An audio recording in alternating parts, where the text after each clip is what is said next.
Hi friends, welcome to my channel. ఈరోజు మనం ఈ వీడియోలో థర్డ్ ఎపిసోడ్ని చూద్దాం. లాస్ట్ ఎపిసోడ్లో హీరోయిన్ హీరో మీద పిచ్చ కోపంగా ఉండి ఉంటుంది, ఆ బాబుకి హెల్ప్ చేయలేదు అని. ఇప్పుడు ఎపిసోడ్ స్టార్టింగ్లోనే హీరోయిన్ డల్గా ఉండడాన్ని చూసి హీరో ఒక ఫ్లాష్ బ్యాక్ గురించి థింక్ చేస్తూ ఉన్నాడు. అదేంటి అంటే హీరో ఆ వార్డ్ గారికి ఒక మెసేజ్ పంపించి ఉంటాడు. అదేంటి అంటే హీరోయిన్ యొక్క విధిరాతని చెక్ చేయమని చెప్పి ఉంటాడు. ఎందుకంటే హీరోయిన్ని చూసినప్పుడు మాత్రమే హీరోకి ఆ విజన్ వస్తూ ఉంటుంది. అందువల్ల తన విధిరాత ఎలా ఉందో చెక్ చేయమని చెప్పి ఉంటాడు. ఇప్పుడు వార్గాడ్ ఆ హీరోయిన్ వాళ్ళ ఇంటికి వెళ్ళి హీరోయిన్ విధిరాతని చెక్ చేస్తున్నాడు. దాంట్లో ఏముంది అంటే తను ఒక సాధారణమైన అమ్మాయి, ఇంకా కొన్ని డేస్లో తను చనిపోబోతుంది అని ఉంది. దాన్ని చదివేసి వెళ్ళి వార్గాడ్ హీరో దగ్గర చెప్తూ ఉన్నాడు, నువ్వు అనుకుంటున్నట్టు తనేమి ఫియోనిక్స్ పక్షి కాదు, తను ఒక నార్మల్ అమ్మాయి. ఇది మాత్రమే కాకుండా తను త్వరలోనే చనిపోబోతుంది. తన స్టోరీని చూస్తూ ఉంటే బాధగా ఉంది, తన పెళ్లి రోజునే తను చనిపోబోతుంది అని వార్గాడ్ అంటూ ఉంటే అది విని హీరో కూడా బాధపడుతున్నాడు. తన మీద జాలిపడి తన తలరాతని మారుస్తాను అని చెప్పి నువ్వు చెయ్యకు అని వార్గాడ్ అంటూ ఉంటే అది అంతా నేను చూసుకుంటాను, నువ్వు బయలుదేరు అని అంటున్నాడు. ఇప్పుడు దాన్ని హీరో గుర్తు చేసుకుంటున్నాడు. కొన్ని డేస్లో ఈ అమ్మాయి చనిపోబోతుంది, ఉన్న ఈ కొద్ది రోజులైనా తను హ్యాపీగా ఉండాలి అని అనుకుంటూ ఇప్పుడు హీరోయిన్తో, ఇలా చూడు, ఈ లైఫ్ చాలా చిన్నది, ఉన్నన్ని రోజులు మనం హ్యాపీగా ఉండాలి, గతాన్ని తలుచుకొని ఎప్పుడూ బాధపడకూడదు, ఫ్యూచర్ని స్పాయిల్ చేసుకోకూడదు, నీకు అర్థమైందా? నిన్ను నమ్మి ఒక ఫ్యామిలీ ఉంది, విధిరాతని ఎవరూ మార్చలేరు అని హీరో అనేసి వెళ్ళిపోతున్నాడు. హీరోయిన్ ఇదంతా వినేసి వెళ్ళి ఒక నది దగ్గర కూర్చొని హీరో చెప్పిన దాని గురించి థింక్ చేస్తూ ఉంది. అయినా మనమెందుకు ఇంతగా ఫీల్ అవుతున్నాము? ఇక నుండి నేను నా గతాన్ని గురించి బాధపడకూడదు, ఫ్యూచర్ని బాగా సెట్ చేసుకోవాలి అని థింక్ చేస్తూ ఉంది. ఇప్పుడు హీరోయిన్ తన రూమ్కి వెళ్తుంది. అక్కడికి వెళ్ళి చూస్తే అక్కడ ఒక గిఫ్ట్ బాక్స్ ఉంది. ఆ గిఫ్ట్ బాక్స్ని ఓపెన్ చేసి చూస్తే దాంట్లో హీరో ఒక పెన్ షాప్లో ఒక బ్రష్ని తీసుకొని రాసి చూసి ఉంటాడు కదా, ఆ బ్రషే ఉంది. దాన్ని చూసి హీరోయిన్ హ్యాపీగా ఫీల్ అయిపోతుంది. ఇప్పుడు మనకి రెయిన్ గార్డ్ని చూపిస్తున్నారు. తనెవరో ఒక అమ్మాయితో కలిసి నిలబడుకొని ఉన్నాడు. తనెవరా అంటే తనని ఆ రెయిన్ గార్డే సృష్టించాడంట. తను ఒక చెట్టంట, తన పేరు లిన్. ఇప్పుడు ఆ లిన్ ఏమంటుంది అంటే కొన్ని వేల సంవత్సరాల ముందు ఈ ప్లేస్ చాలా పచ్చగా ఉనింది, దాని తరువాత ఈ ప్లేస్ ఎడారిలాగా మారిపోయింది. ఈ ప్లేస్ ఎందుకు ఇలా ఎడారిలాగా మారిపోయిందో ఎవరికీ అర్థం కావడం లేదు. ఈ ప్లేస్ని ఎలా అయినా ఫస్ట్లో లాగా మార్చేయాలి.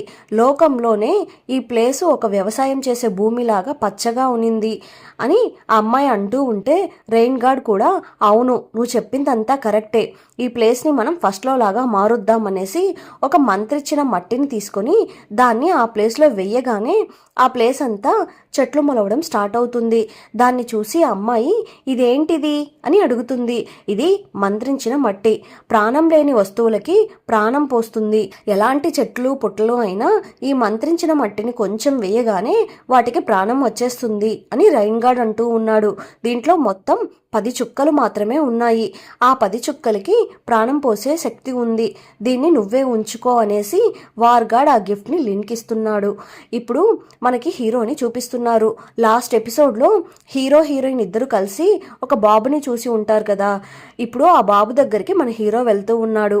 ఇప్పుడు ఆ బాబు దగ్గరికి వెళ్ళి ఒక డబ్బు మూటని పెట్టేసి, నేను మీ అమ్మ ప్రాణాన్ని తిరిగి తీసుకుని రాలేను, దానికి బదులుగా నా జీతాన్ని నీకు ఇస్తున్నాను, దీన్ని యూజ్ చేసుకో అని చెప్పేసి అక్కడ నుండి వెళ్ళిపోతున్నాడు. ఇప్పుడు సీన్ని కట్ చేస్తే హీరోయిన్ వాళ్ళ అమ్మని చూపిస్తున్నారు. తను ఇప్పుడు ఎక్కడికి వెళ్తుంది అంటే ఇంతకు ముందు హీరోయిన్కి ఒక సంబంధం తెచ్చి ఉంటుంది కదా, అదే ఆ మతిస్థిమితం లేని పర్సన్ వాళ్ళ ఇంటికే వచ్చి ఉంటుంది. రండి రండి కూర్చోండి అని ఆ మెంటల్ బాబు వాళ్ళ బాబు అంటున్నాడు. నా కూతురు ఆ మ్యాజిక్ స్కూల్లో చదువుకోవడానికి వెళ్ళింది, అందువల్ల ప్రజెంట్ ఈ పెళ్లిని నేను చేయలేను అని ఆవిడ అంటూ ఉంటే, నా కోడలు ఆ మ్యాజిక్ స్కూల్లో చదువుతుంది అంటే నాకు గర్వంగానే ఉంటుంది కదా, దాని గురించి మీరు బాధపడకండి, ప్రజెంట్ ఇప్పుడు మీ పేరు మీద ఒక షాప్ని రాసిస్తాను అని ఆ ప్రాపర్టీ డాక్యుమెంట్ని ఆమెకి ఇస్తున్నాడు. దీని తర్వాత మళ్ళీ ఇద్దరు కలిసి ఎంగేజ్మెంట్ పేపర్స్ అలానే పెళ్లికి సంబంధించిన పేపర్స్ అన్నిటిని రెడీ చేసుకుంటున్నారు. ఇప్పుడు మనకి ఆ అక్కని చూపిస్తున్నారు. తన మాస్టర్ బట్టలంతా వాష్ చేసేసి మాస్టర్ రూమ్కి తీసుకుని వెళ్తుంది. అప్పుడేదో థింక్ చేస్తూ ఉంది. అదేంటి అంటే మాస్టర్ డ్రెస్లో తను ఒక ఎంబ్రాయిడరీ వేసి ఉంటుంది హీరోని పడేయడానికి. ఎలా అయినా హీరోని లవ్ చేసేలాగా చెయ్యాలి అని థింక్ చేస్తూ డ్రెస్ అంతా తీసుకుని హీరో రూమ్కి వస్తూ ఉంది. రూమ్ బయట నుండి డోర్ని తడుతూ ఉంటే లోపల హీరో దగ్గర నుండి ఎలాంటి రెస్పాన్స్ లేదు.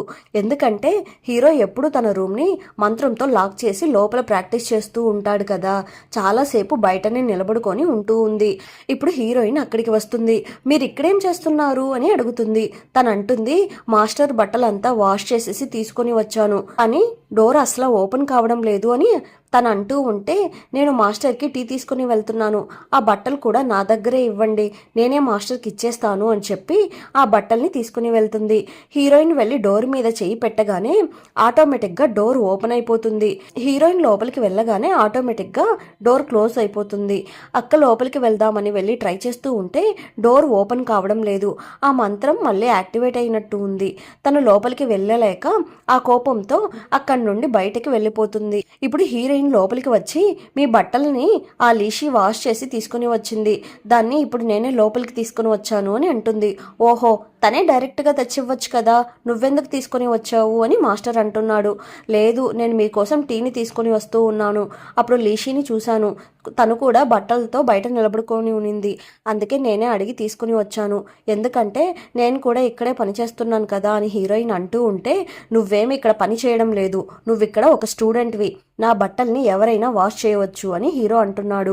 ఇప్పుడు హీరో హీరోయిన్ని పిలిచి, నీ పని ఇక్కడ చదువుకోవడం మాత్రమే, ఇలా నా డ్రెస్కి ఎంబ్రాయిడింగ్ వేసే పనిని నువ్వు చేయకూడదు అని హీరో అంటూ ఉంటే, మీరొకటి, నాకు వేరే పనేం లేదా, మీ డ్రెస్లో ఎంబ్రాయిడరీ చేసేంత ఓపిక టైము నాకు లేదు, అది వేసింది ఆ లీషీనే, తనే మిమ్మల్ని పడేయడానికి ట్రై చేస్తూ ఉంది, నాకు మీకంటే చాలా పనులున్నాయి అని హీరోకి గాలి తీసేసి అక్కడి నుండి వెళ్ళిపోతుంది.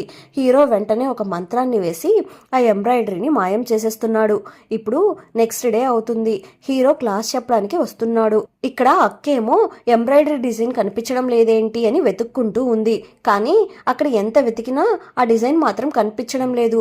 ఇప్పుడు తను సీరియస్గా హీరోయిన్ని ఉరిమి చూస్తూ ఉంది. ఎందుకంటే నిన్న తనే కదా మాస్టర్ బట్టల్ని లోపలికి తీసుకుని వెళ్ళింది, అందుకని. ఇప్పుడు హీరో ఒక మంత్రశక్తిని ప్రయోగించి ఒక పక్షిని రప్పిస్తున్నాడు. ఈ పక్షిని మీరు ఇప్పుడు ఆ టెలిపోర్టేషన్ మంత్రం యూజ్ చేసి పట్టుకోవాలి అని అంటున్నాడు. ఫస్ట్ ఆ అక్కనే దాన్ని ట్రై చేస్తుంది, ఎలాగో అలాగా దానికి తను పట్టుకుంటుంది.